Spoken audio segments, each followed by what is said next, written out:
आजको म पहिला अलिकति कुरा राखिहालेँ अनि त्यसपछि हामी आज हर्क सम्पाङ मेयर साहबसँग हाम्रो भेटघाट भएर केही छलफल भयो र उहाँ आज पहिलोचोटि मेरो घरमा आउनु भएको छ र उहाँलाई स्वागत पनि छ र हामीले आज जुन अहिलेको देशको विषम परिस्थिति छ, एकदमै अप्ठ्यारो मोडमा देश छ,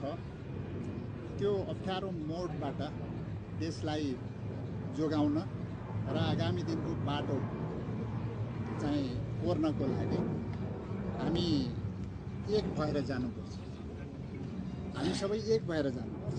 जेनजी पुस्ताले जुन विषय उठाएर यत्रो ठुलो आन्दोलन भयो, यत्रो ठुलो परिवर्तन भयो, अब देशलाई कसरी डोर्याउने भन्ने विषयमा